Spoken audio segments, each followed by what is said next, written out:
The FNRad Snowboard podcast is presented by Vans. Season 8 of FNRad is sponsored by Wired Snowboards, Anon Optics, The Boardroom Snowboard Shop, FindAnEpicAgent.com, and Tribute Board Shop in Nelson, BC. This real estate secret could save you thousands. Never contact a realtor yourself. Instead, have Find an Epic Agent refer you to proven local realtors. Why? We pay you from the commission the realtor pays Find an Epic Agent for your introduction. You get the best real estate agent working for you, and we put your money back in your pocket. In over 30 countries, Find an Epic Agent makes it cheaper to buy or sell a home. That's why it pays to click FindAnEpicAgent.com before contacting a realtor. Support also comes from Dakine, Grouse Mountain, Mount Seymour, Pro Standard GoPro accessories, and Volcom outerwear. Please subscribe to our YouTube channel. We're trying to build that up. If you'd like to win a free Beneath Apparel first layer top and bottom, pause the show, go to the FNRad YouTube channel and comment, "I want new Beneath base layer" on the Ken Ach episode. Then go to Instagram and tag 3 friends and Beneath Apparel in the comments of this week's post for the episode. I'll pick a new winner every week. I switched to Beneath underwear and first layer this year. It's amazing. Trust me, you want some. Special thanks this episode to Tomahawk Indigenous Products. And be sure to check out Kaya J and the Drink Tickets. They've got a new album. It's called Better. She's Ken Ach's daughter, and her music is awesome. Ken Achenbach opened the world's first snowboard shop, aptly named the Snowboard Shop, and Ken has been at so many foundational moments in early snowboarding that trying to mention them here would be impossible. Ken knew Tom Sims and Jake Burton, Chuck Barfoot, Ernie DeLost, the list goes on. His brother Dave was on the first cover of Transworld Snowboard magazine. He got second at the Second World Championships and the Baker Banked Slalom. He was friends with Craig, and he started Camp of Champions. Ken Achenbach changed the world by falling in love with snowboarding.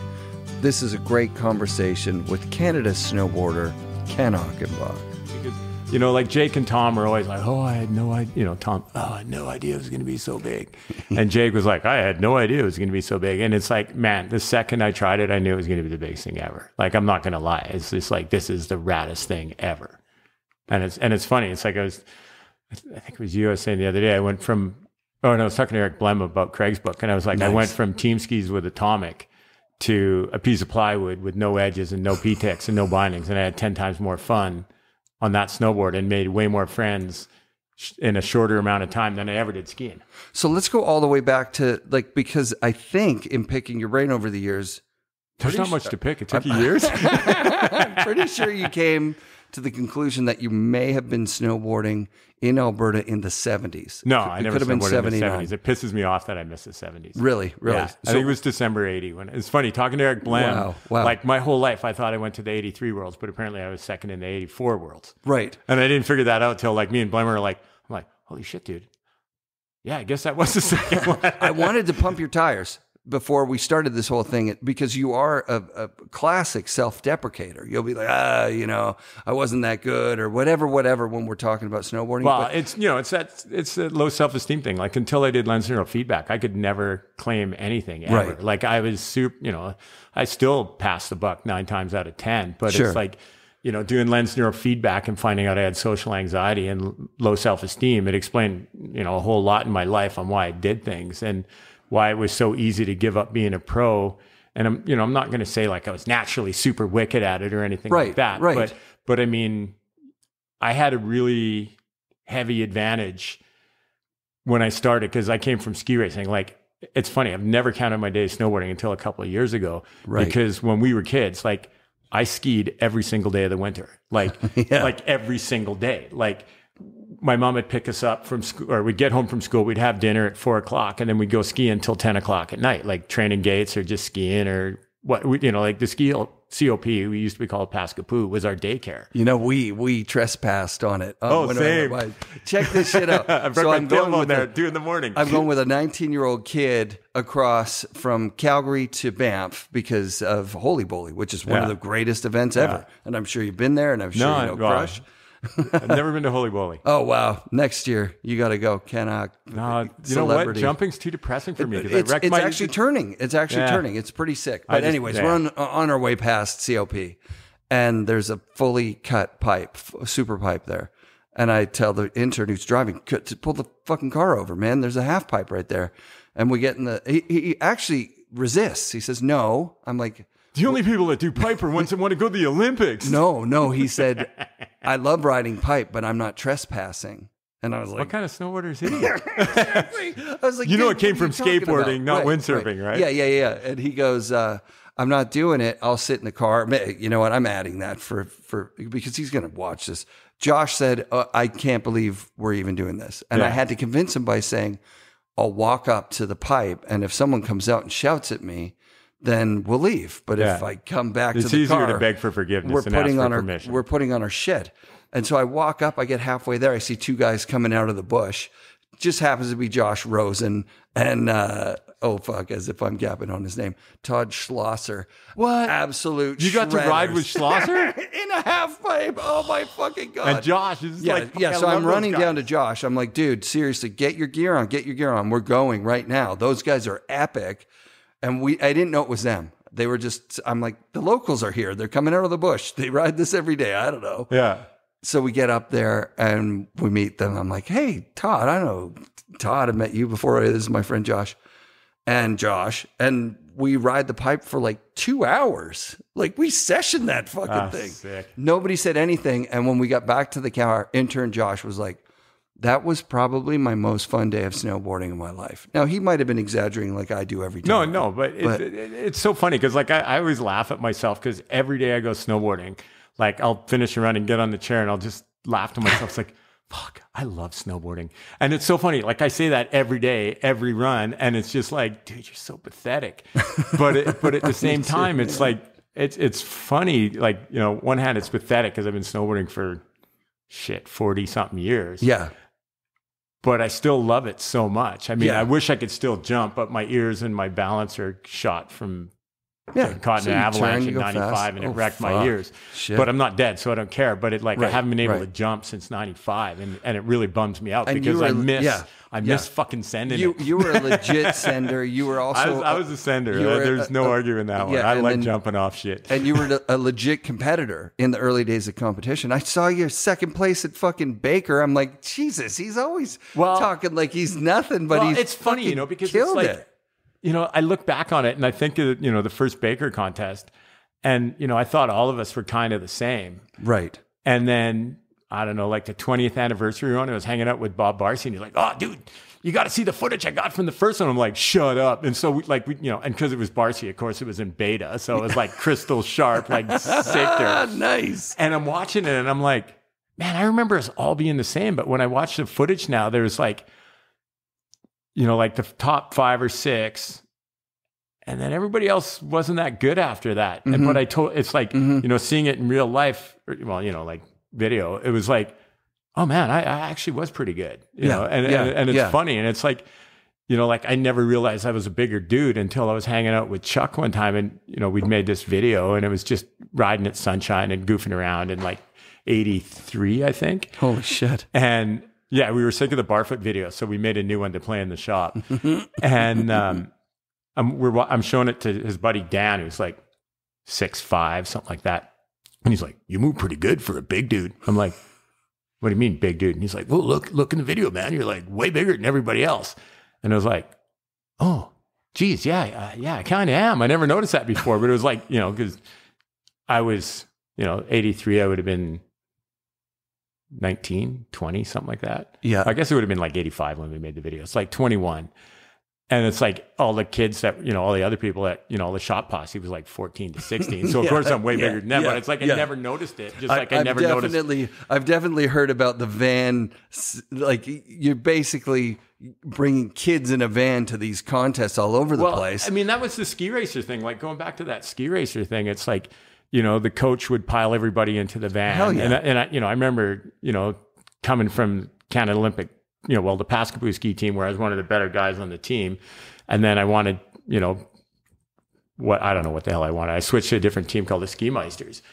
And, the rules for seats, right? I have no idea. Call them hump, Walt. No. But it's like, the better seats ski you are, the better, you get the seat at the back where you got leg room. And, me being whatever, I just take that seat or whatever because I was there first. And, and I was never friends with that guy ever again after that because I took his seat and it just turned into this big thing. But it's funny, but that's what you do with ski racing. Like the coach takes a van and everybody piles in and you drive and, and then you help everybody get better and then you drive home at the end of the day. And that was, coming from that environment, of course, when I had the shop, of course, I'm going to take every kid around and take him up to the mountain. Because, it's the same shit. It's expensive to go even back then. So if you can make it easier for people, well, and then, it's more fun riding with people than, So than not. Let's go all the way to the very first time that you see a snowboard and strap it on your feet. Maybe it's not the same day, but I kind of imagine. No, I saw it in action now. And then I was like, dude, I want one of those. Yeah. Well, actually I saw it in action now. And then I was ski racing and it was pretty much 1980 right now. Yeah. And I'm running around in circles doing dryland training for ski racing. And even though I was one of the probably top 3 guys on the team, I could never get a thing called a coach's choice, which elevates you to the next level of ski racing.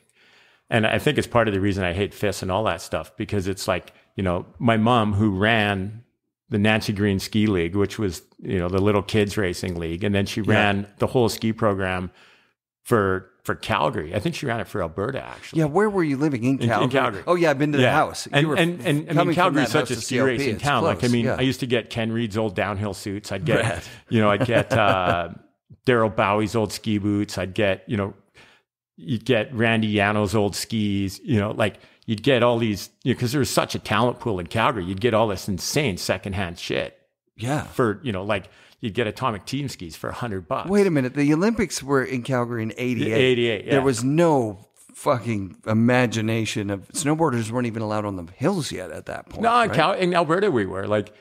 It's funny because, but yeah, going back to that COP thing. I get super distracted. And I'll wander all over the place. Wasn't it somebody's dad that was running? So I was running, doing dryland training, getting ready for the next season, and all of a sudden I had this epiphany that, because my mom's not rich, single parent mom with no money, I didn't have a fucking hope in hell of getting to the Olympics or the national team or anything because I wasn't rich. Right. And I just, stopped running, went up to the coach, and when I quit, and she's like, what? I'm like, and I know I'm never getting a coach's choice because my mom doesn't have time to pat you on the back every day and tell you how great you are, even though my mom's running the whole fucking show. Right. And so I just quit and walked off, and then I was sitting around. It's like, winter's pretty boring if you don't have something to do. Yeah. And, beginning of December, I was like, I'm going to buy a snowboard. And so I phoned up, 969, 1989, area code 805. It's like, it's crazy. I still remember that. And I phone up and, hey, it's Tom. And I'm like, hey, man, I want to buy a snowboard. And he's like, okay. And so I buy a snowboard and it comes. And, it's funny. It's like, I don't even have to close my eyes and I can see my kitchen or my mom's kitchen and me saying, hey, mom, can I borrow your credit card? I want to buy a snowboard. Yeah. Buying a snowboard, it comes. I run across the street because we lived on a hill. Yeah. And, I've been to the hill. Back in the days, there was snow all winter. Yeah. And it was, I don't know, about a foot deep, grass.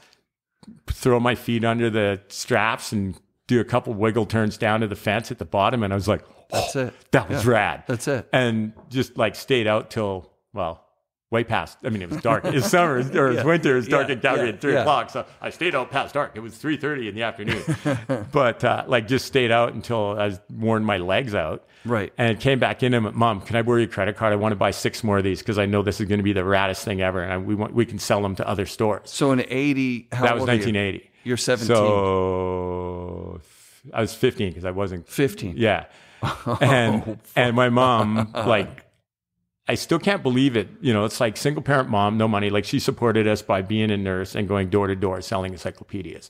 Jesus. And it's funny. Like I was hanging out with my mom last week and I said, yo, Mom, I can't believe how amazing a life you gave us from selling encyclopedias. Like, how many doors did you have to knock on to sell an encyclopedia? And like, these are $1,000 in the 70s. Like it was, you know, there was financing plans in the whole fucking shit. It was crazy. Yeah.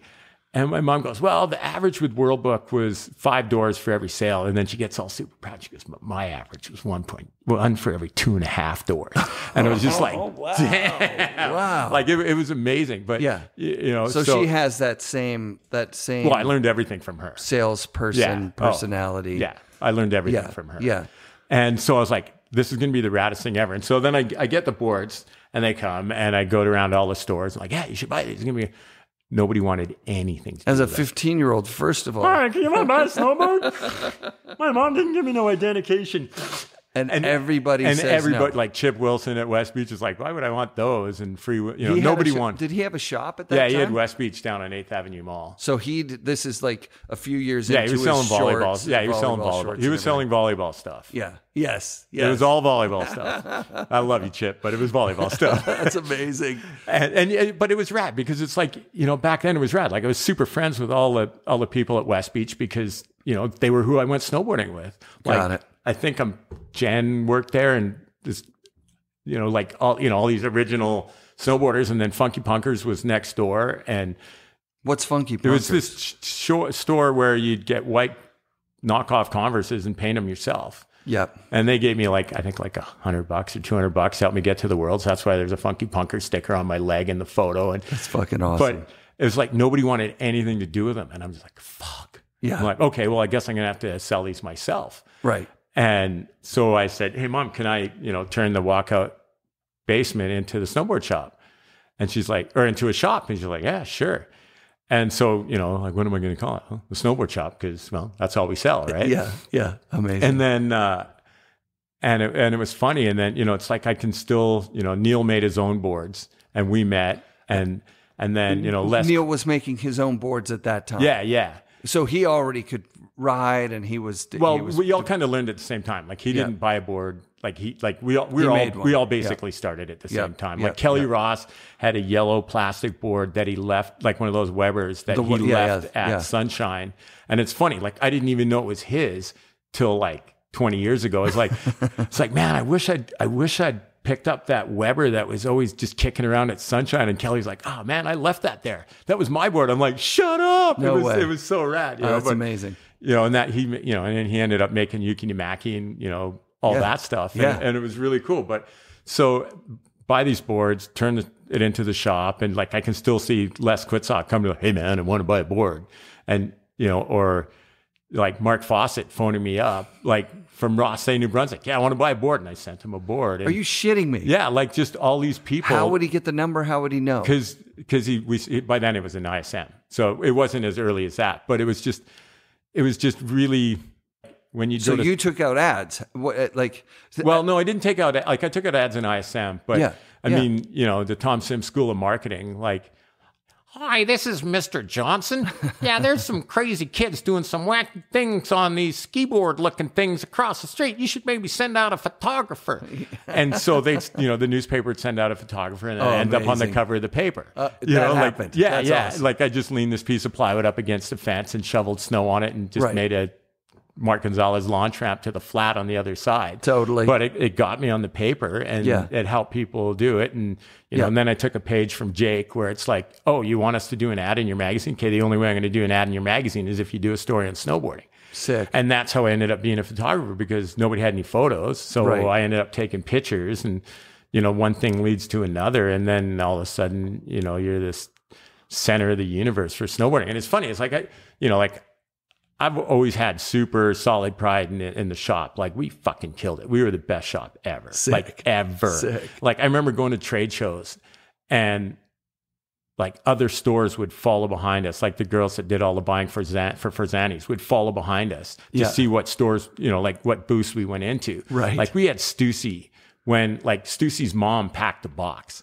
You know, like we had Volcom when Rich was like, well, what do you need? And we were buying, you know, we were getting it out of his 1-bedroom apartment. And it was funny. I saw him at Trestles when I was launching Pro Standard with the grill mount. And like we were looking at each other in this bus up from the parking lot. I'm like, dude, I know you. He's like, it's Rich from Volcom. I'm like, dude, he goes, you're Ken from the snowboard shop. I'm like, yeah. I'm like, dude, congrats on Volcom. You must be in like a 2-bedroom apartment by now, right? Like it was so, but you know, and then we had like Fresh Jive before everybody, and we had New Deal stuff before everybody. Like we were the first store in Canada to bring vans in.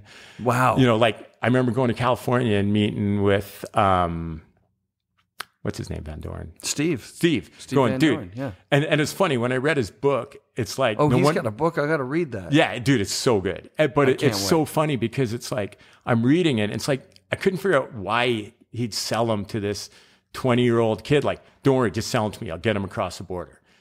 And when I'm reading his book... So he was doing the same thing in Mexico, right? Oh, and it was just like, it was so funny. Awesome. And so do you get a mention in the book? There's no, who cares, right? But I mean, it's funny. Like, so I clear customs with him. Yeah. And then, you know, we were the only place that had vans. And back then you got a binder that had all the colors and you'd custom order shoes, and it was amazing. But, you know, like this Christmas, I was in a van store getting stuff for my kids. And like, for some reason, like it almost made me cry. Like even right now, like, seeing this company that was a bunch of outcasts turn into like walking in this store and seeing 50,000 pairs of shoes and like, like I still call, you know, like there's like 10 I still call them stores. Style 98s. I can't remember what they're called now. Like there's the classic high top or whatever. But it was so Style funny. 98s, like, like so proud that, not that I, you know, like, yeah, I helped him get there for sure. Sure. But yes, just of course. like how awesome it was that we took over the world. Yeah. You know, like man. a bunch of quote fucking skateboarders and fucking BMXers and fucking snowboarders took over the world. And, and it was just like, it was crazy how proud I was. And like, just like, you know, Vans.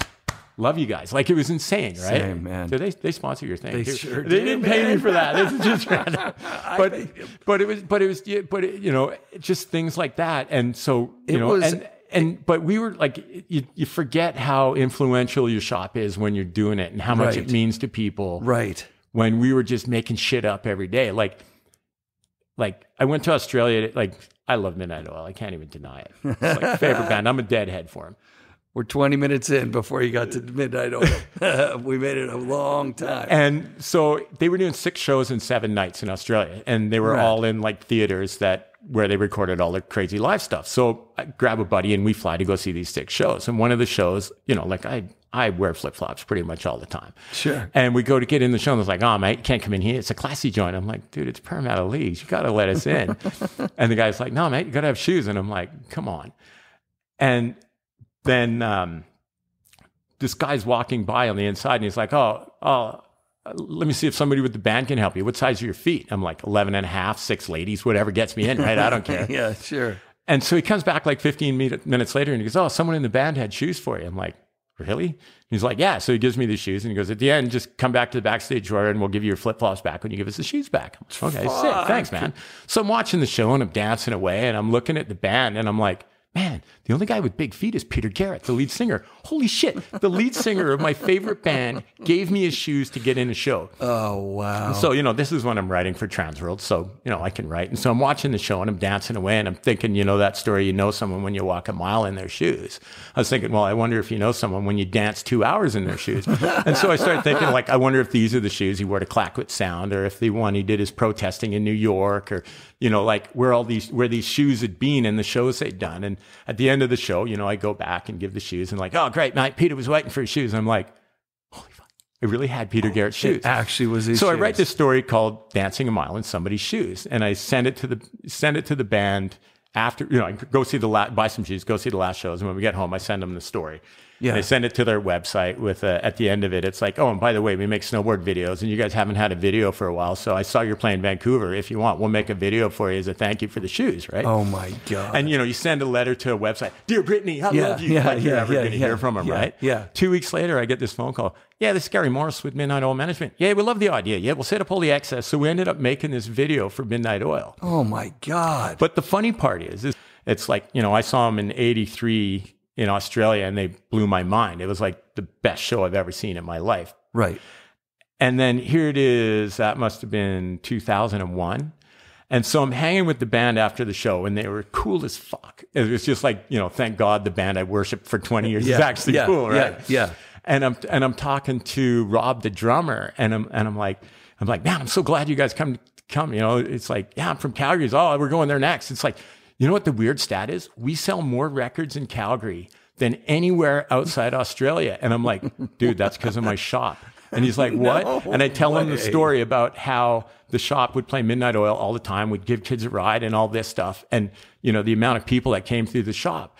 And it's just like, the randomness of the universe. And then like, I don't know, I guess it's 10 years ago now. I was talking to Peggy from Transworld, who started Transworld. And she goes, did you know your shop sold 20% of our first print run? And I'm like, what? like, just like, a tamakita, right? Like, just like my head exploded. It was, that's amazing. It was just like, you don't realize how influential something is until, well, not till it's gone. I mean, people always say, bring back the shop. And I'm like, no, it's like the Clash. You had to be there, right? Yep. Like you can't go backwards. You can only go forwards. It's not the same climate, right? Well, but it was funny because, people go, how did you do all this stuff and all these things? And it's like, it wasn't a cognitive thing. It was having a shop and having nothing to sell other than snowboards. It's like, we used to buy these gloves and peel the thing off and silkscreen our logo on them, and all of a sudden we had snowboard gloves. I've seen them. Yeah. And oh man, we sold so many gloves. It was crazy. and we knocked off Black Diamond gloves because Yvon Chouinard, oh my God, what a god, right? Best move of all time.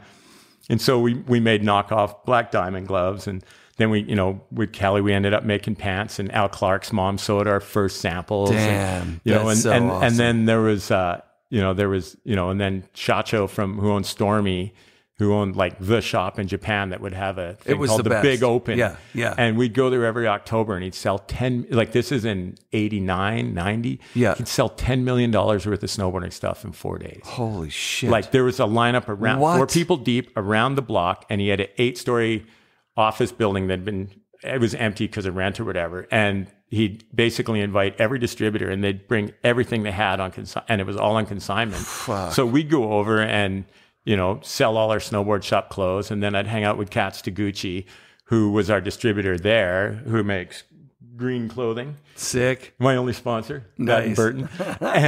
But it was like, so we'd end up selling all our stuff there.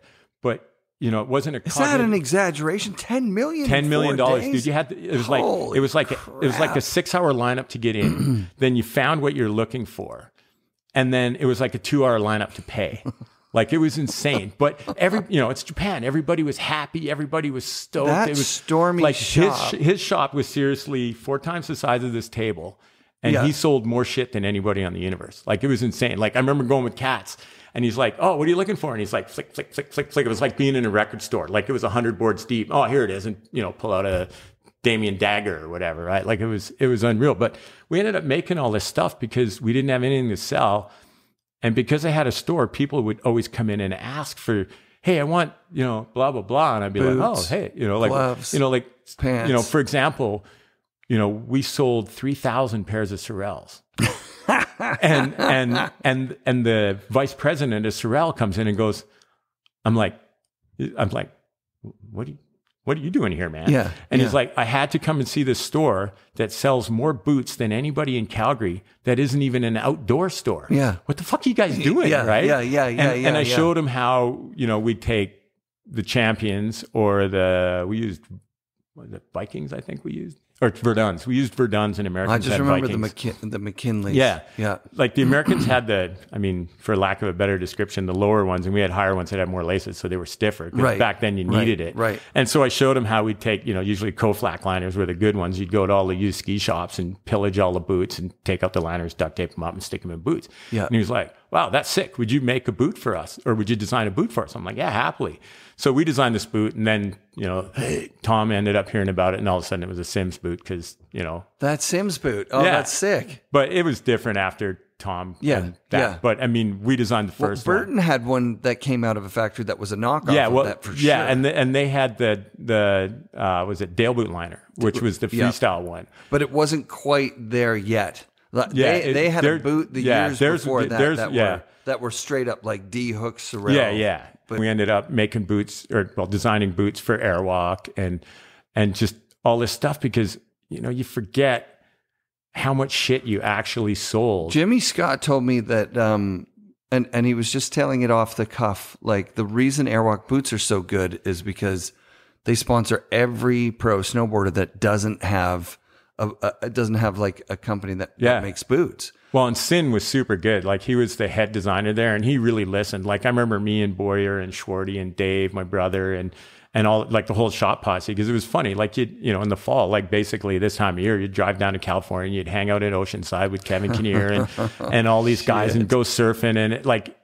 there's a picture of Jason Ford and Damien and Brandy, and like everybody lived in Encinitas, right? It's nuts. It was awesome. So you'd go down in the fall and go surfing and hang out and have fun and hang out at the mag. And it was funny. Like 5 years ago, I went down or maybe it's a little more, but I go to Transworld and there's Gerhard Gross and, hang out bullshit with everybody. And then, hey, let's go surfing. So we go surfing and then we run into Frank April and like all the Quebec dudes. And it's like seriously, it almost made me cry again. It's like, oh my God, we're still doing the same thing. It's so rad. Like, our man gonna catch some wave, man, gonna be good. Hey, look out, man, coming through. And it was just awesome. Like the familyness of snowboarding was rad. And I went to California like a couple of weeks ago and I was honestly kind of lost because I was like, fuck, where do you hang out now? Right. Right.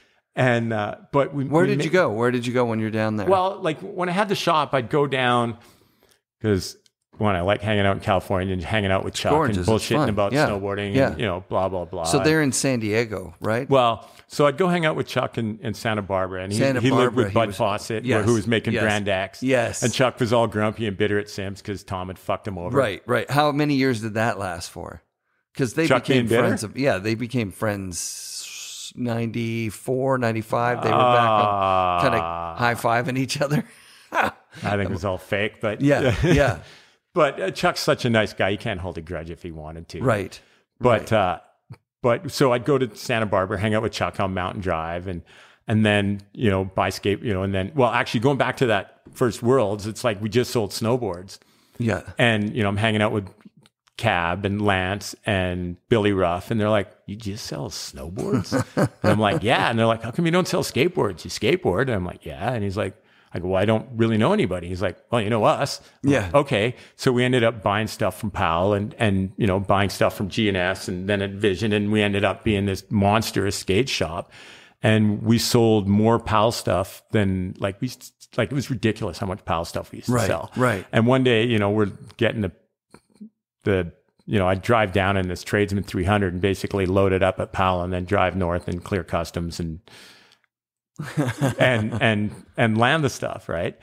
And one day Kevin Harris is there and he's like, man, are you guys a distributor? I'm like, no, we're just a shop. And sure enough, the next day Kevin Harris started Ultimate Skateboards and we had to buy from him, but it was rad because George and Stacy are like, no, dude, you can still buy direct. So it was really like, they're such a rad company. Yeah. And it's funny because half like probably 80% of the guys at Powell are still the same guys. Well, I reached out to, I got a hold of George. I've been trying to get a hold of Stacy through a couple of people, and there's a barrier there to him. I mean, he doesn't just take calls. Stacy and George, It's Stacy. Well, that was the thing. That's why I'd go down there because like you can't say no to some guy. Hey, man, I want to buy some skateboards. He's here. He's at your door. And he gets, he gets jumped in by Chuck and Well, so here's the thing, is that Ernie told me that when he came from out east, he came to build the snowboard program for Powell. Yeah, I totally remember that. I wrote a nice email to George And I was like, you guys are a big part of the story because, you know, Ernie's such an important part of the story. Ernie's. And he cut his teeth. You know, before he met you, he was making boards. Oh yeah, well, we used to buy his snow tax. Like I drove out to during the transition to ski construction. Was right? it Albany? Yeah. Because his snow had tax the worst burger of my entire life when me and Ernie went through that. Look at that. So George wrote back and he said not interested in an interview. And I remember it. There was something about the money. Like he said, like it was a money decision. We didn't go into snowboarding. Yeah. But it's the best thing that ever happened because Pal's like to me the most like old school brand. It's like they were straight up legit. Like Vision was a money thing. Yep. You know, whereas Pal was a skateboard thing. And that's why they're dragging wheels now are insane. Because am I right? He figured out how to make high frequency, low skate. Like the tires they're tires. Wheels are insane. Yeah. Oh yeah. So am I right on this assumption that Ernie goes there, he's making sandwich construction boards that it kind of like, not sandwich construction, but like plywood boards. Yeah. Well, everything was plywood back similar then. to a skateboard. So those guys get it. That's what but everything was. He had learned how to make a vertically laminated wood core with the sidewalls, and he's getting all these materials. Yeah, because the snow techs were insane. Right, when he first made them, just the top sheets would always pop off. And so then Stacy looks at the board and goes, the fuck is all this shit? I don't understand any of this. P-Tex, polystyrene, what? I thought they were just basically skateboards on the snow. And Ernie goes, they were when they started. Ernie goes, well, it's kind of more high tech now, right? And they just looked at it and went, it's too crazy. It's not skateboarding. It's crazy. Yeah. Not crazy. Well, and then Ernie was just in Santa Barbara and he ended up working with Chuck and it was awesome. But so I'd go down and hang Chuck, out. Which is so I'd hang out with awesome. Chuck and then I'd go buy Surfer Mag because I loved Surfer Mag. Like I read that mag from when I was 5 probably. Wow. Where would you even get your boobs on the North Shore? Where would you get your hands on Surfer Mag in Calgary, Alberta? Well, back then there were bookstores and they had everything, man. Isn't that funny? Crazy. Yeah, you go to a bookstore. You go to a bookstore and there'd be a wall as long as this window times 3. And you'd look on the sticker and you'd be like, why is this $20? It says on the magazine itself it's supposed to be $5. No, back then it was like, $5 or $6, but it was just like you'd see everything. And so I'd go to Surfer and be like, hey, you guys should run snowboard pictures. You guys should run snowboard pictures in powder. You should run snowboard pictures in powder. And it's like from that, I ended up being friends with Steve Casimiro and Dave Reddick and all those guys. And then I'd go to Transworld, which was owned by, or I don't know if it was owned by Tracker, but the same people did Tracker. Tracker trucks? Yeah. So it was a competing independent. Yeah, like guys. Indy was Thrasher and it was the Skate and Destroy, whereas Transworld was Skate and Create. Right. They knew that if they had the clean version of skateboarding, it'd make skateboarding grow. Yeah. And so I'd go Kinnear there. talked about that. Yeah, Kevin's awesome. Like I love Kevin. Unbelievable. And so I'd go to Transworld and I'd be like, hey man, you should, to Grant Britton and Peggy and Larry. And I'm like, man, you guys should run snowboard photos. You should run snowboard photos. And I had snowboard photos from telling all those other magazines in Canada, like, hey, if you want a snowboard ad, you got to run a story on snowboarding.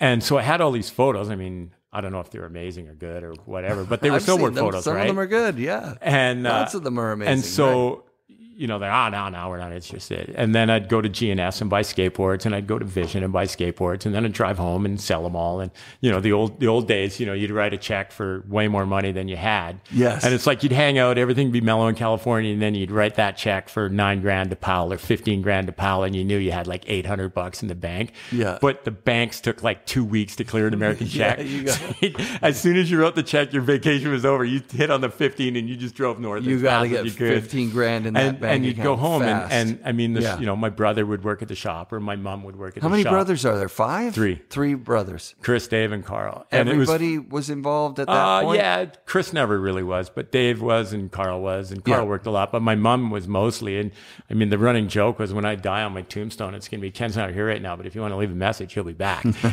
But so I'd get all the skateboard stuff home and then, it'd go like crazy. But it was just, the stuff you did to make it happen. And then, to find out years later that, and then a couple of years of this going by, and then you go down there one fall and you're like, hey man, run some snowboard photos. And Peggy's like, oh no, we're not going to do that. We're going to start a magazine instead. I'm like, what? She goes, yeah, all your hounding finally made us see that there's a thing there. And I'm just like, rad. And then they hired Kevin and Guy and made this insanely fantastic magazine because Guy's like, God, he's such a good photographer. Like you look at his photos and he could follow focus surfing and get ridiculously good shots. So I mean, snowboarding's easy compared to that. Yeah. And you look at his photos, you can and they're reset tack sharp corner to corner. Yeah. Like I wish I was half as good as he was. I was just at Bud Fawcett's place. Yeah, he's the other god. What the hell, man? Oh man. Like what 500, the hell? 5.6 Fuji 50. Best advice he ever gave me. My whole career is based on Bud's throwaway 500, 5.6 Fuji 50. Thanks, Bud. Yeah. That is one dude who is a generous human being and just a wonderful person to hang out with. We went to France with Bud, and seriously, like the funnest trip ever. That's the last time I drank, actually, like significant amounts of alcohol. I stayed up, entered, Josh fell asleep. My buddy Gentle went to bed, and the tapes ran out. Tapes ran out. It just hung with Bud. He's the best. So we'd go down and buy all this stuff, and then one year we go down and we're at Powder, and they're like, we don't want to run photos, but we're going to start a magazine. Yeah. They fucking hounded us enough to start a magazine. I'm like, shut the fuck up. And they hired Doug Palladini, which was rad. And so sick. And it was just funny, and then, how close together are those two magazines? Well, it's funny. They were both on airport roads. Right. But I mean, like, when does Cali one come out? When Aeropuerto does for the other? Surfer and Airport Road for Transworld. That's funny. crazy.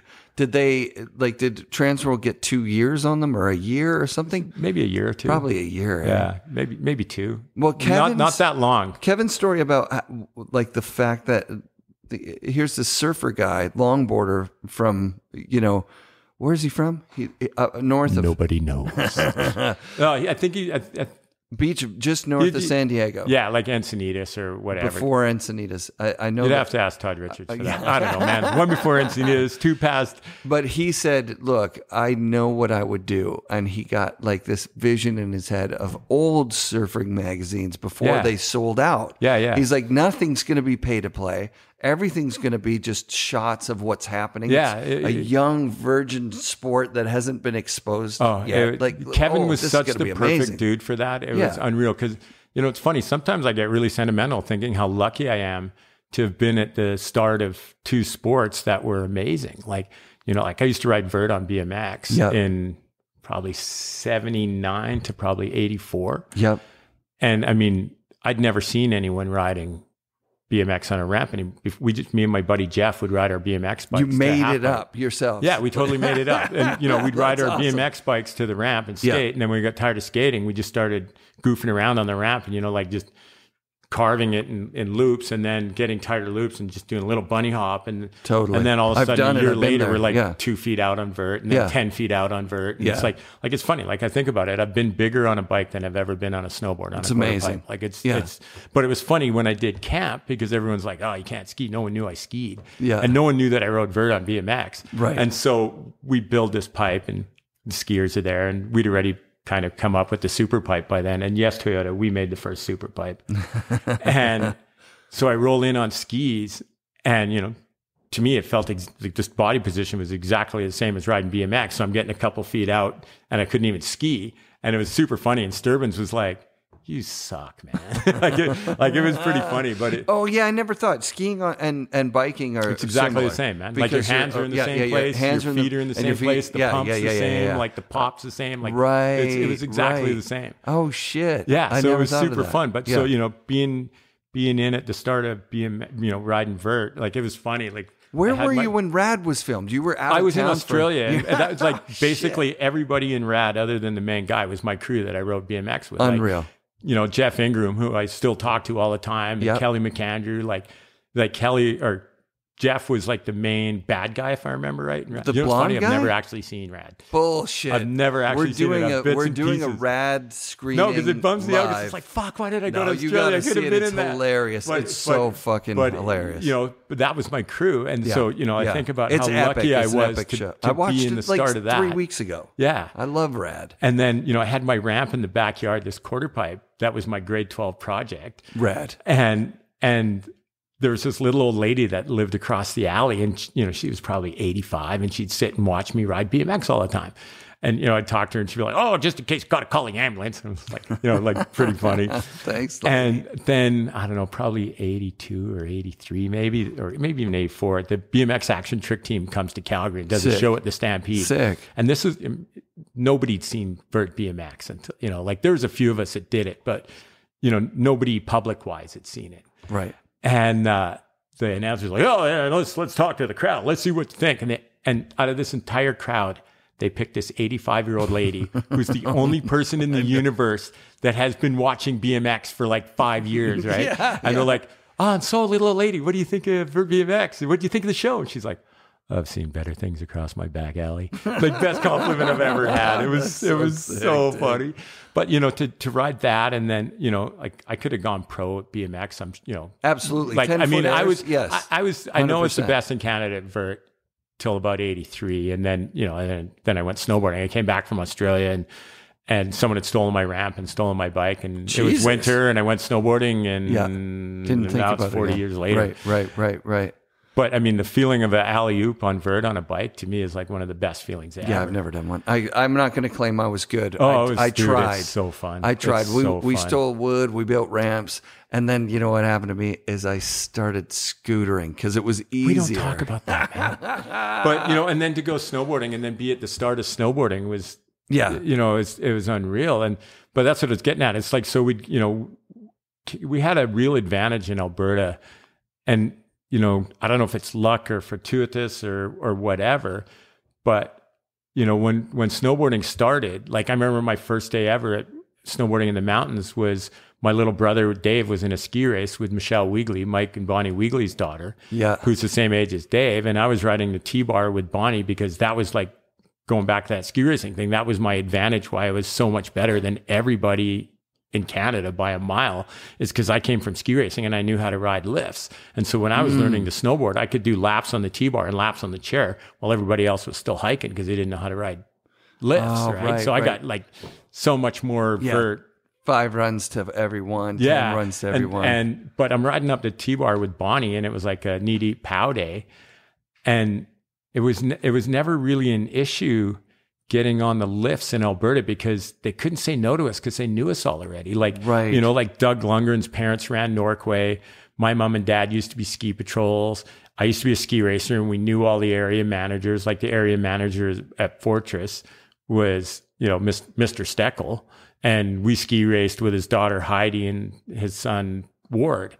And so, like, they couldn't kick us out because we weren't these aliens. No, I mean, everywhere else, it's like you've got to get Jake to come and say, like, well, these we guys had to do that a lot for a lot of resorts too. Like, I think of Jake and me were, he did the States and I did Canada. Yeah.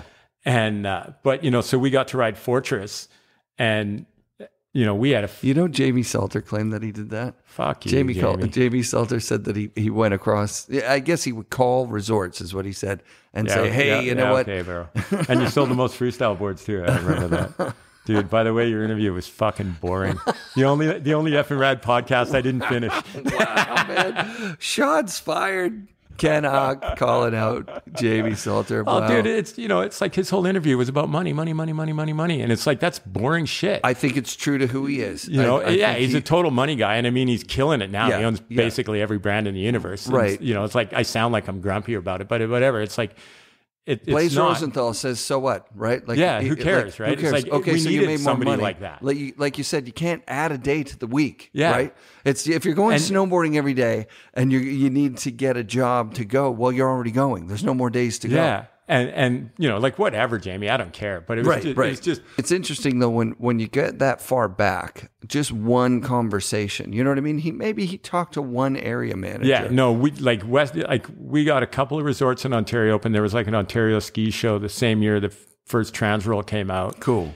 And I went out there to sell snowboards because you could get a booth. So we got a booth out there. So we get at the Toronto Ski Show. Yeah, the Toronto Ski Show. That's where I met Murray Fraser. And then you know, we're selling snowboards, or trying to sell snowboards. Sure. Because nobody wanted to buy snowboards back then. Yeah. But we sold a few. But we had, you know, we took boxes of Transworld magazines. Cool. And we sold, you know, probably 300 or 400 mags there. Like I say, like, I had no idea we sold 20% of the first issue. Like, it's insane. That's nuts. But then we talked to a couple of resorts, and they let us up, and then.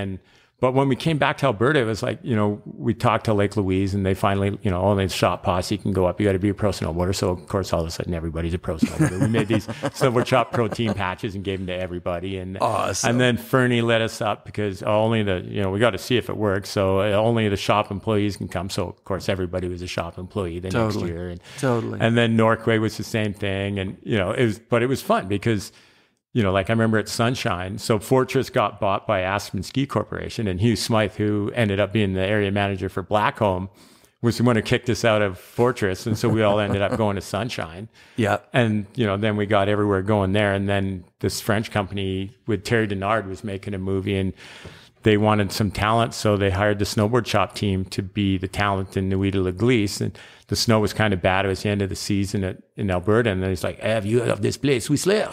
And we're like, I don't know, dude, we'll go wherever you want. And so, you know, the whole shop team comes to Whistler, and we go up Wizard, you know, me and Doug Langer would go up Wizard, go up Solar. We're 2/3 of the way up 7th. And I'm just like, dude, we got to live here. We've been going up for an hour and we haven't even dropped in yet. We came down, rented the last empty store, and Snowboard Shop Blackcomb was born. That's it. But it was just funny, like going back to the thing. It's like, you know, people would ask you for stuff. Like I remember this kid coming in the shop after we'd made the twin tip going, you know, what'd be really cool is, you know, if you looked at a snowboard, there should be camber under each foot.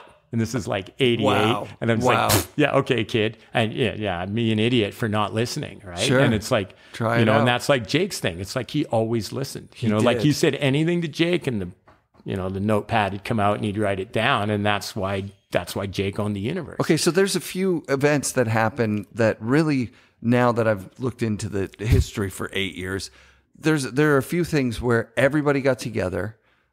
These Worlds competitions. How did you decide to do the Worlds at Lake Louise? Like, Well, we did the North Americans at Sunshine. Okay, sorry. And so fucked up. North Americans at Sunshine. Yeah, so I ran. But there was another North Americans that year, or no. it? Like so. Yeah. So I went to, what was it? I ran into Craig in like December of '84. I'm going to say. Okay. And it was after I'd been to the Worlds. Now that I know it was 84, I always thought it was 83. So I went to the 83 one, went on a Sims, and then I went to the 84 Soda one. Springs? Yeah, Soda Springs. And it had the craziest winter ever. I was like, this resort's fucking insane. And then the next year it was like this little pebble with no snow. It was like, okay, I guess I was wrong on that one. But then, so I went to the Worlds, and then I ran into Craig in 84 at Sunshine, just like walking across the, you know, in front of the lodge, and I was walking down the stairs, and I'm like, holy shit, another snowboarder. I'm like, run down to catch up to him. Hey man, you single? He's like, yeah. And, you know, we ended up riding Standish all day, and he's like, you know, we're like, hey, where are you from? No, that was BMX. And so I'm like, where are you from? He's like, oh, I'm from Mount Vernon. I ride Mount Baker. You should come down. I'm like, okay. And he's like, actually, we're having a contest in blah, blah, blah. I'm, okay, cool. I'll come down. And so we went to the, you know, the banked slalom, and, you know, winter of 85. Yeah. The whatever the first bank slalom was, 85. I think it was 85. Yeah, first and one. you know, you meet the Howitts, and you fall in love with Gwen and Amy, and you know, like you still do. Yep. and you have like this amazing, like I think half of my friends are friends that I met at the first bank slalom. Oh wow! Like Bud was driving around North America with Michael Nakamura, Bob Klein, Evan Feen, Boy Agro, Matt Vining. Damn. And I meet all these guys at Baker, and like I still hang out with Matt all the time. Like, you know, I talk to Bob Klein all the time. And, you know, when I'm in California, I'm sure I see Michael Nakamura around. I haven't seen, like, we were the first people to ride Mountain High. That's sick. You know, but it was just meeting all these people at Baker. And then I was like, man, I got to do this. And so I'm like, you know, me being good and bad at math, I knew how many people snowboarded in from the shop. And I had this idea of making, you know, because Tom had the Worlds and they had the bank slalom. So I was like, well, I'll make the North American Snowboarding Championships. Or because Jake had the US Open. So I'll be like, okay, we'll have the North American Championships, and it'll be like a tour. Rad. So I'm like, okay, well, if we get 100 people at $100 a head, that's 10 grand in prize money. Right. It was 10 grand prize money. And however, I can't remember what my math was, but it was at $100. You just went, look, 100 times 100 is 10 grand. And so that's our prize money. And it ended up being like the biggest prize money in snowboarding. But how do you run the contest with no money? Well, you didn't need money to run it. That's insane. That's awesome. It's like, you know, my where mom, do you get my mom helped where do you out. get the flags from? Where do you get because we had the shop. So, you know, I just made the banners in the shop, and so how do you do the prize purse? Do you divide it up? It's funny. I was talking to Eric about this the other day, and if I remember right, we had 3 events, and it was divided.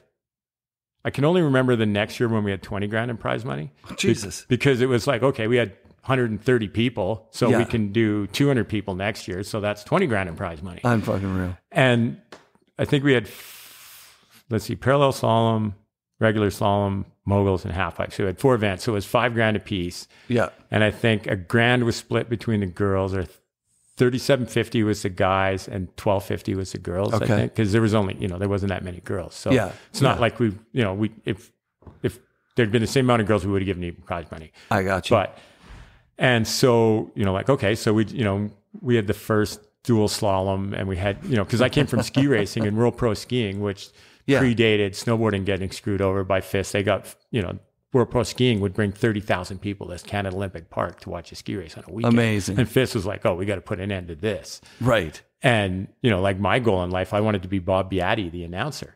I didn't know. But so, I remember World Pro Skiing. I'm like, okay, well, if we're doing racing, I can't be bothered to judge anything or time anything. Let's just do it to split. So we do, like the red course 1 by 1.5. So the next guy had to beat you by more than 1.5. Oh, like okay. super lazy man timing. Sure. And we had, 6-foot pro bumps, because that's what skiers had. So I'm like, well, we're snowboarding. We can do that shit too. So we had 6-foot jumps. I don't think any of the girls went over them, but all the guys went over them, and, shit would break because it was snowboarding back then.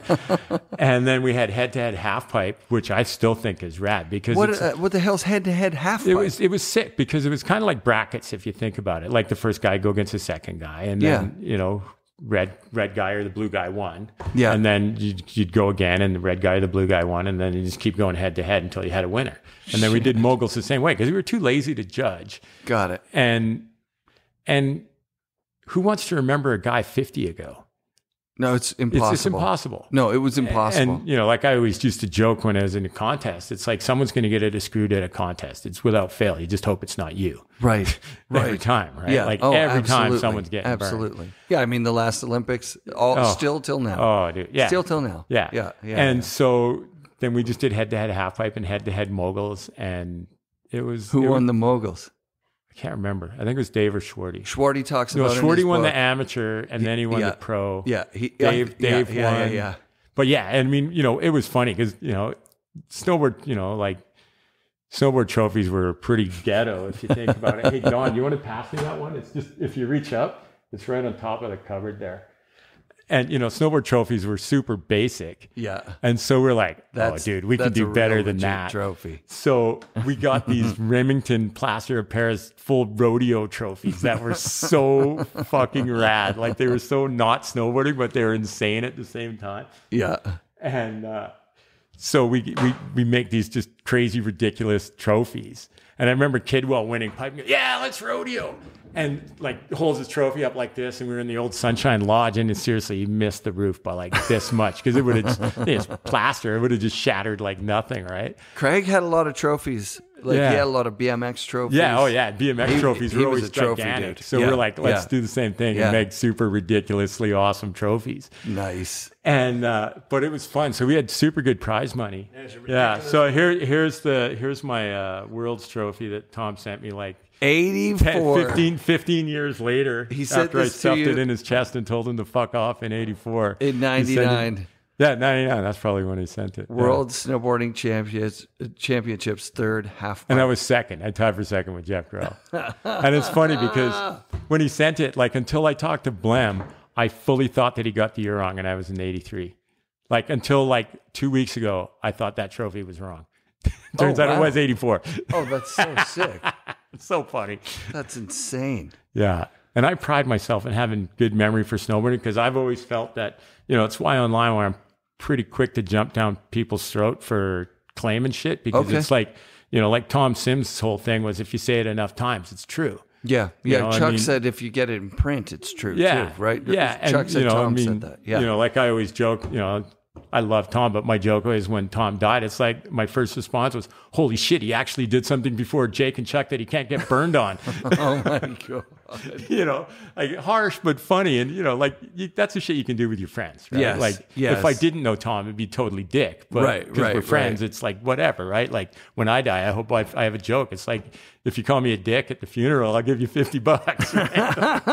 Right? But, it was fun back then, like everybody, Jose Fernandez and Andy Tanner came from Europe, and all the Burton guys came from the East Coast, and Tom and all those guys came from California. And You seem like one of the first international guys. Like, I mean, one of the guys that went to Europe, went to Australia, went to, just all over the place. Because a lot of people are in their bubble, right? Like, a lot of people stay close to home. California guys. Part of it, I always joke, the people you end up with as friends down the road because of weird things. Like, I think about the first time we went to Europe. I wanted to go to Europe because of Greg Stump. Oh, wow. Like, I don't know if anybody knows Greg Stump, but he's the god filmmaker of back in the day. Like, he was the first guy that figured out how to bring music and skiing. And did he narrate? Is that his voice? Yeah. He narrated, like, deep he was voice. Yeah. Trace Worthington doing a whirly bird. But his movies were super good, and they were to so Chamonix and Les Arcs for speed skiing. I used to watch Start Me Up. I used to watch those when I didn't even snowboard, and I didn't even ski. I just found them like it was like world travel. It was like fun and and Stumpy had this flavor that was insane. I hate that fucking movie. But he did. He had the snowboard. And like I hear "Start Me Up," and it's like when I did camp and made my movies, I'd always tell everybody, it's like, look, the music is as important as the images. 100%. Because you have to find music that people might not know, so that when they watch the movie for the rest of their life, that piece of music is connected in their brain to that piece of footage. 100%. And it's like I hear "Start Me Up" and I see speed skiing in Les Arcs thanks to Stumpy. And so, me and Don Smith went to Europe the first year and slept in a VW Golf, and we were at Les Arcs, and we rented this thing called a Gîte in Granier-sur-M, which is across from Les Arcs, and it was $75 for a week, and then we ended up just sleeping in the car at Les Arcs 1800 because it was quicker. Did you meet Regis? Was Regis there at that time? Did we meet Regis? Dude, Regis, that guy is the god of snowboarding. So we go to Les Arcs because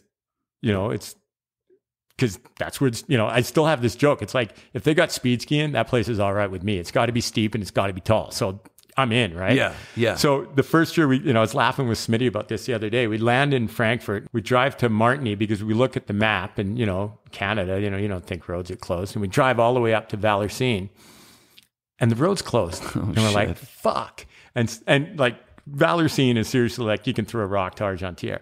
Like you're in Chamonix, and we're like, shit. So, we're jet lagged as hell, and we're kind of half asleep at the wheel. So we have to drive all the way back around, all the way back to Geneva, all the way back up to Chamonix. Shit. And the first time you go to Chamonix, you're like, you look up and, the valley's like this, and you're like, where the fuck do people snowboard here? Right. Like, you see these peaks and you're just like, holy fuck, this place is rad. Yeah. And so we couldn't really, so then we went, let's go to Les Arcs first. So we went to Les Arcs, and like that place to me, I still think of as my home mountain. Like, nice. It's like the snow, the terrain, the people, the air, the colors, it's just, and back then, so me and Smitty get to Les Arcs. Oh, sorry, going back to that Chamonix story. So we, 5 years later, we're basically living in Chamonix for the good parts of the winter.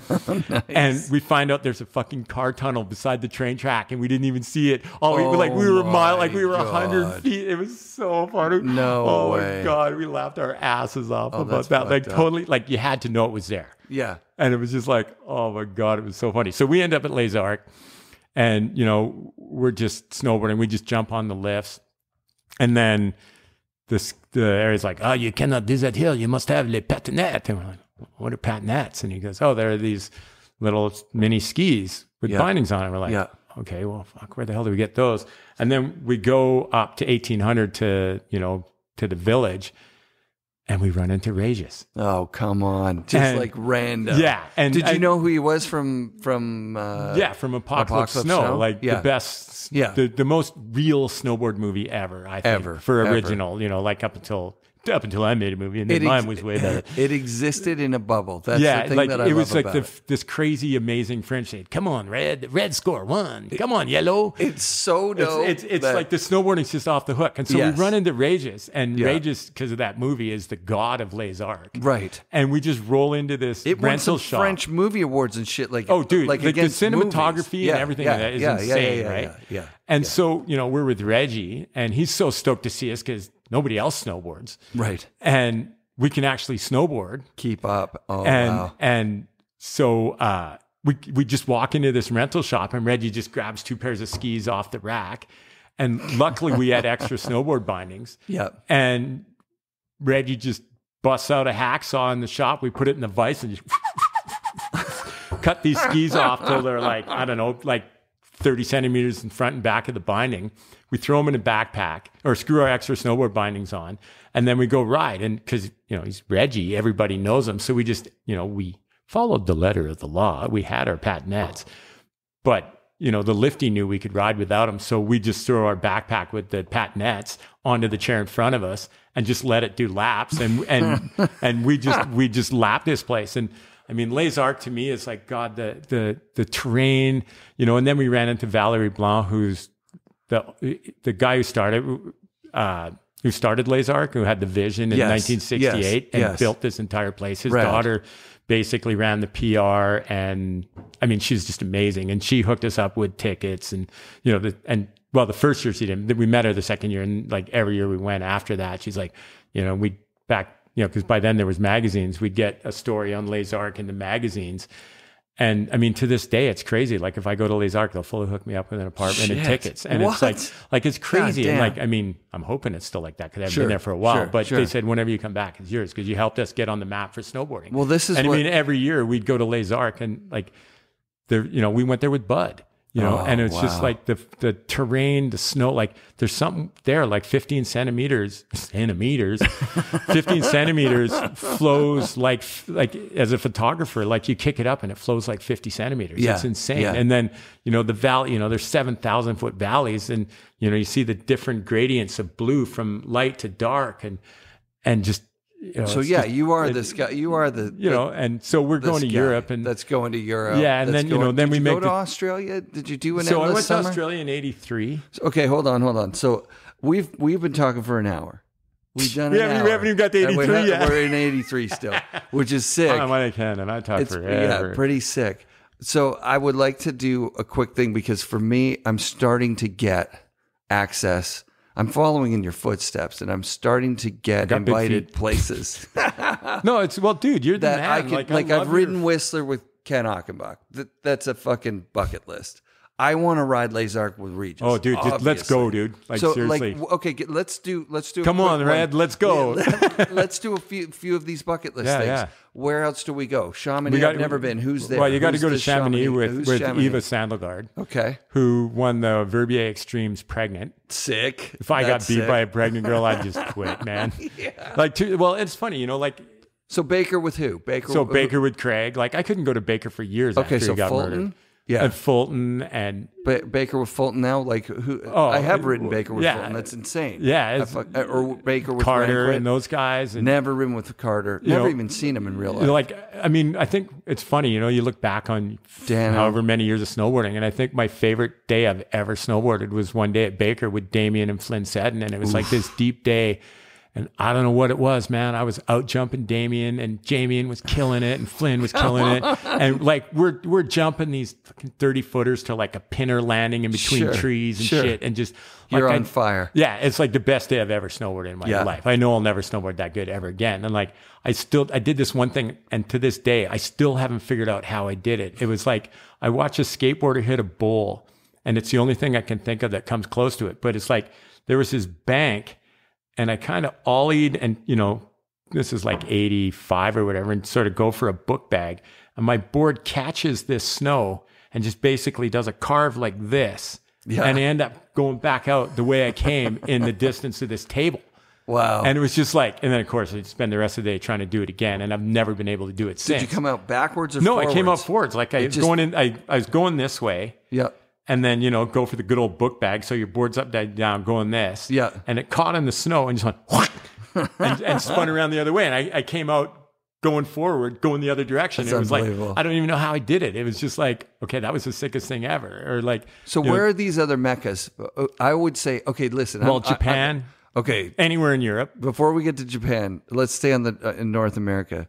Mount Hood. Who's your guy? Rob Morrow? I think riding. It sucks. Yeah, but riding with someone who was there before everyone. No, I'd go to Rob Morrow. Bachelor with JMO and Rob Morrow. Like, it's funny. Like Rob Bachelor Morrow, like with those his guys. turn. Like, Yeah. if you're not going to be in front of Rob. No, he's and so it's fast. like same with Seth Westcott. Like, I could follow behind. Well, you're gonna follow behind him anyway because he's so fast. But it's like I could follow behind those guys all day long because you watch him turn. It's like Rob has this totally different "don't bend your knees" turn where he kind of like. His body's in front of his board, and then as he goes through the turn, it somehow whips it so his board's in front to build speed. Like I've watched it, and I don't even get how he does it.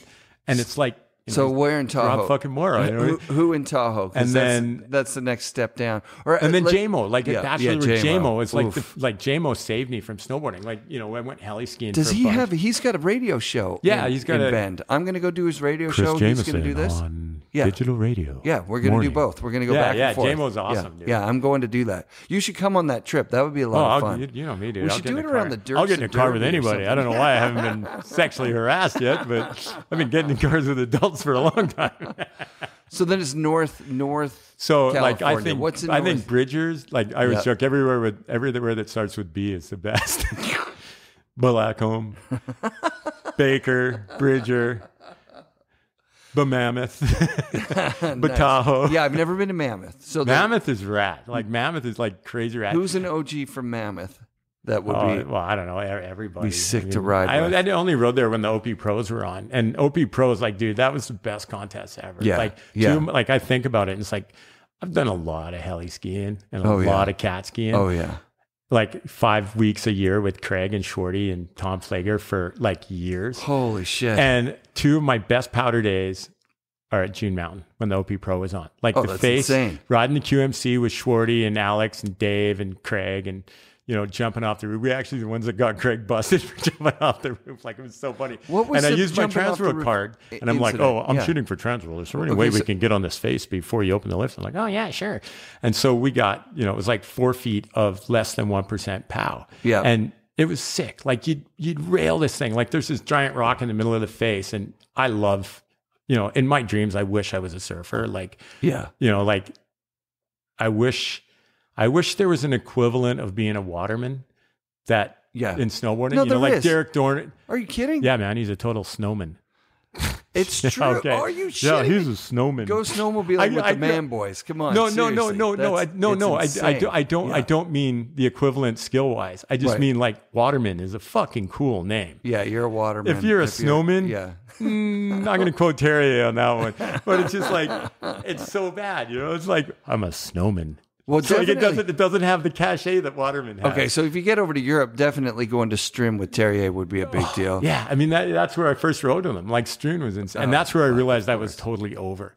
Like I was done. You were done. Yeah, right. It was like 90. Well, no, because nobody knew who Terrier was back then. When he was just Terrier, this 14-year-old kid. Yeah, Terrier ended a lot of people's careers. Oh, dude, he ended everybody's Everybody. career. Yeah. Like we're riding at Stroon, and it's me, Duckboy, and Craig, and we're riding through the fog, and somehow I'm in front, and I find this fucking perfect quarter pipe. Like this long wall, perfect quarter pipe, probably, 12-foot tranny. Fuck. And Terry's like, hey, you found that you can go first, man. And I'm like, okay. So I go and do a frontside air that I think is fucking sick. I go about 15 feet of distance. I'm like 6 or 8 feet out. I'm like, I'm fucking sending it. Yeah. Duckboy drops in, does a McTwist about 12 feet of distance, about 8 feet out. Nice. Terrier rolls in, 14-year-old little fucking Norwegian bastard, and just like McTwist, like twice as high as ducks, twice as long, just like shing, landing, and I'm like, and I'm done. Yeah, it's like I am officially not a pro anymore. But it was it's like I love traveling, and part of it was making snowboarding popular. Like I never saw borders, like I didn't care where people were from. I didn't care what people did. It's like, I look at my friends from snowboarding, and if it wasn't for snowboarding, I can't even see how we'd be friends. Like Smitty drove trains. Neil was this mad scientist. Like Les was this crazy guitar guy. Well, actually, he was just a guitar guy until he broke his back at Sunshine hitting the cat track. Yeah. And he didn't want to be a statistic. So he got up and he's like riding down. He's like, I just didn't want to be a statistic, man. And like rode to the lift and like his back was broken and that was kind of the end of him. And he was seriously like, Les out of everybody was the best snowboarder out of all of us. Like he did this down weighting thing that just like he was so fast you couldn't even catch him. Yeah. Like when we had the moguls at the North Americans, he hit a mogul halfway down, rode the fence for 2 or 3 moguls and then back into the moguls. And there was like a rock in Angel Chutes. There was a rock and he went a solid 40 feet in rubber straps and fins into moguls and stuck it. Fuck. Like just like there was a poster at the shop. I think Dano has it or somebody has it now, but Les just like, to me, it's up there with that Kidwell wine rock shot. Sure. Like the wine rock shot, you know, a lot of it's perspective. I'm not saying it wasn't huge, but it was probably the same size as Les. It's pretty just from sure, a different angle. Pretty sure Bud was like, wine rock. It's flat. It's obviously flat. Yeah. And so Lester jumping off this thing was like the sickest thing ever. Like rubber straps, no high backs. The connection between the imagery of it, right? Like you looking at Surfing Magazine, me looking at Snowboarding Magazine in Northern Ontario, looking at these things that I can't do that here. Yeah. I got to get out west. I got to check it out. Like if it wasn't for the shots, I wouldn't, like that shot of Lundgren. Oh, dude, to me, that's the biggest, sickest, craziest shot ever. I was talking to Damien a couple of years ago, and he was like, "Yeah, dude, that was the day that ended my career." And that was it. What? Yeah. And he goes, "Yeah, like I blew my knee trying to keep up with Doug." And then he drove right back down to fucking California to get surgery. Yeah, because he never got back out there. That was it. Yeah, and it's that day. That was the day. Like, and those are Guy Motil photos. Yeah, and it's funny. I have photos of that. Yeah, and I had the worst sunstroke I've ever had in my life. Like I was so sick, but I didn't want to leave because I knew it was one of those just. Okay, you don't miss it, right? I'm putting it up in the show because now I can actually throw photos up in the video. Yeah, like we were talking, like I'm horrible at claiming shit for myself. Sure. But it's like, one of the reasons, like I look at Craig and Mark and I get so stoked on how good they are and how much money they make and how successful they are and how they're the nicest fucking guys they really are. Like ever. And I like to think it's like, man, I started that. Like sometimes it, like, so the McMorris brothers' parents talked to you and bought the camp the first time that they went. I can't even remember because back then they were just Craig and Mark, these two kids. Right.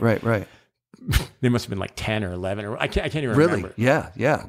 But where I was going with that is it's like, I go to the first Worlds and, and Tom sends me an invitation. Hey, you should come to the Worlds. I'm like, okay. And he sends me with the entry form, the first issue of Snowboarder. But it's not the Snowboarder that you see now. Oh, it's the Bob DeNike Snowboarder, little square zine with Cab on the cover, bomb dropping this roof. And I just remember being totally intimidated by this shot. I'm like, fuck, I'm nowhere near that good. Wow. And then, meet all those guys. And I thought I got second at the first one, but apparently it was the second one. Sure. And if you have someone to look up to. Yes. It's easier to get better. It's like, it's not that I'm not impressed with like 6-year-old kids that can do McTwists on half pipes, but you should be able to because you can watch somebody do a McTwist for 3 weeks straight at 1 frame a second. Yeah. You're just copying stuff. It's rad you're doing it, but I'm not really impressed because who cares, right? Sure. But it's like, so we thought stuff up and then, to get sponsored by the shop, you had to be better than me. And so, then we end up with, Warbs and Dave and Boyer. And, then you had to be better than them. Yeah. And then you had to be better than whoever the next one was. And, right. I remember pros from California coming to ride Lake Louise and they couldn't even ride the Summit T-Bar.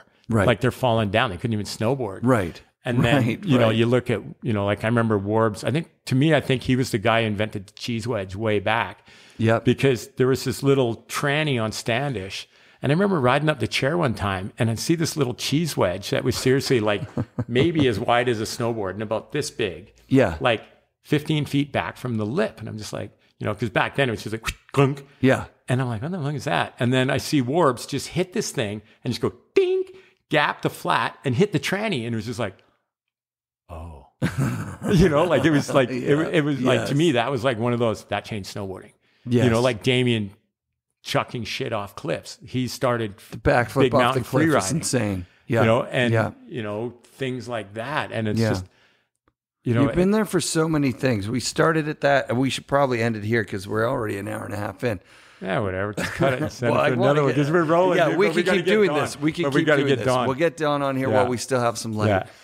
Yeah. Fucking thank you for everything that you've given to snowboarding so generously. I haven't given anything to snowboarding. Right? Like, they gave me everything, man. Right, exactly. And I think that's the the spirit that I'm looking for with the podcast is, they have the Craig Award at the Baker Banked Slalom. We need to have a Ken Award for something, Being a jackass that tells bad jokes. Sure, exactly. Yeah, we need it. I'll make something up for the show. It's funny though, it's someone who is enjoying it more than everybody else and just doing it because they love to do it. Well, it's funny, it's like I've always joked that I never wanted anything from snowboarding because I already had everything I wanted. Yes. But we do the keys. This is where you read your quote. You see the Ski and Snowboard Hall of Fame. And it's like, it's not like I care, but sometimes I'm like, I should probably be in there. Yeah, sure. And I'm never going to, I'm in this Transworld Snowboard Hall of Fame. I'm in that one, and that's the one that matters to me. That's the one that matters. Yeah, that's the one that matters. Yeah, what's the other one? Well, it's just, like the Canadian Ski Hall of Fame or some of that shit. And it's not like I care. I'm going to Vail to the... but it's like... The Ski and Snowboard Hall of Fame, Yeah. or Ski and Snowboard World Ski and Snowboard Museum. I'm not sure. Trent Bush is. Yeah, Trent's the man. He's the man. I love Trent. He is dude. the man. Twist clothing Absolutely. To this day was the best shit ever. It was the fucking best shit ever. 100%. Yeah. Yeah. But and he's so not dope. that I want any accolades for it, but it's just like, if you're putting people in, I should be in there. Yeah. Totally. I remember this Powder magazine quote when they were interviewing Patrick Valençant, this steep skier. And the editor's like, we want to talk about this. And he goes, if you want to be talking about steep skiing, you want to be talking to me. And it was so rad. That's epic. But it's like, I had everything I ever wanted from snowboarding because I learned in ski racing. Let's do the keys quote because that's my, you read it for me and it was motivating for me to hear it again now. Well, and I've heard it before. I bet you 10 times a year, if not more, I'll randomly run into somebody and they'd be like, oh, dude, that Keys to Reality story changed my life. And it's funny and you think about it and like it happens all the time. Like it happened 2 days ago. I was at Home Depot in Squamish. Yeah. And I run into this guy, Joe Patterson, who worked for me as a bike coach at camp. And he's like, sick, dude, that story changed my life. I'm like, dude, you're a biker. He's like, doesn't matter, man. The message is for everyone. And I'm like, right on, man.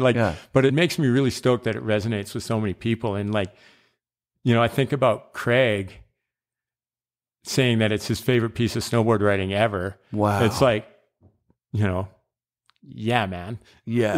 That's I don't need anything else. I got that from Craig. I'm good. And mic drop. Yeah. And I don't know. It's just, the one, for the person enjoying it more than anybody else, I think you got to give JMO, it should be the JMO award because he saved me. Like, I'll fully admit it. There was a couple of years when I didn't ride that much because I'd been heli skiing and catting and all that. And, I got to ride chairlifts and blah, blah, blah. So, you still love snowboarding, but yeah, you forget, the snow is what changes your excitement. Right. And which is fucked. Yeah.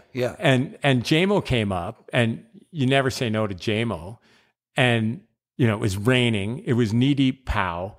It was wind blowing rain sideways. It was like the shittiest day you could ever possibly imagine. Yeah. But JMO's like, come on, let's go. And thanks to Bert, you got your AK stuff that doesn't leak, and you got a good snowboard, and you got your one ball J wax, and hell yeah, my shout outs here, going fast. You're doing your wax, you got your wax right. So me and JMO are riding, and we're having so much fun, dude. It's off the hook, and we're laughing our asses off.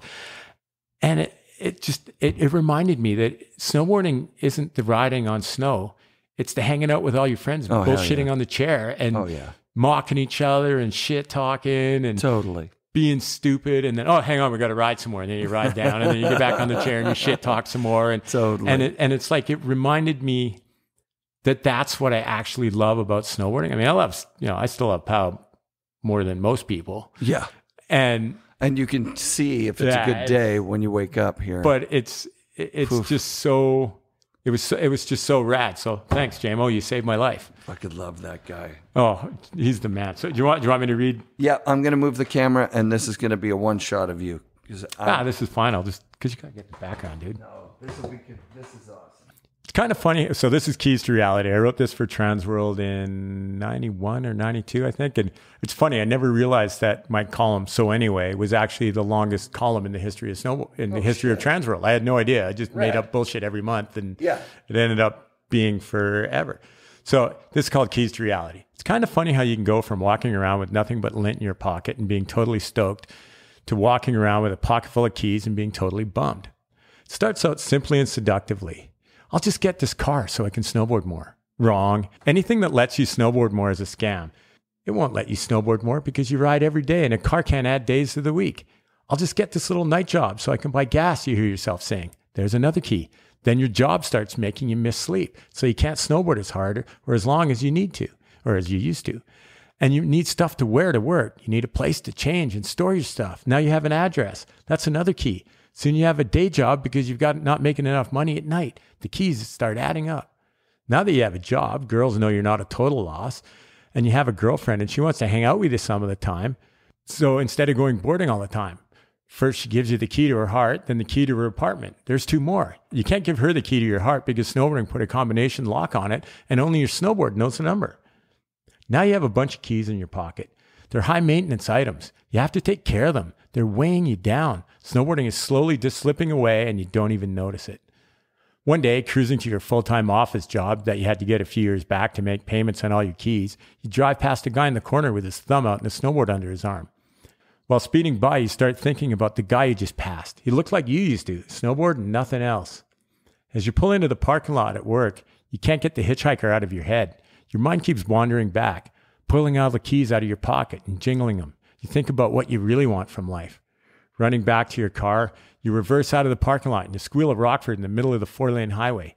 You've got to get away from your keys. You begin throwing them out the windows. You blow down the highway at 100 miles an hour. First to go is the key to the door of work. Then you backhand your girlfriend's apartment key out the passenger window. Flick, there goes the key. Flick, there goes it to the storage unit. Flick, there goes the key to her car. Flick, flick, flick. You feel better every time a key flies out the window and bounces down the highway at 100 miles an hour. You don't even slow down for the toll booth, paying instead with the tossed keys to your office and the executive washroom. You only have 2 keys left. You unlock your house, you run in, grab your snowboard, and dash out of the house. You leave the key in the door, and you leave the front door wide open. Whoever finds the house open can take it and all the stuff in it. You don't need it anymore. You jump back into the car and you start burning rubber through all 4 gears to get back to the highway where you saw the hitcher. He's still there. You slam on the brakes. When he opens the door and you look into his eyes, it's you. It's the life you left behind. FNRad shoutouts this week to Ken and his family. Thanks for recording at your place, Ken. Remember to tag 3 friends at Beneath Apparel in the Instagram post for this show and comment, "I want new Beneath base layer" on the FNRad YouTube video of Ken's episode. I'll be drawing a new winner each week. Good luck, and be sure to come back next week for another episode of the FNRad Snowboard Podcast, presented by Vans and brought to you by FNRad Snowboarding.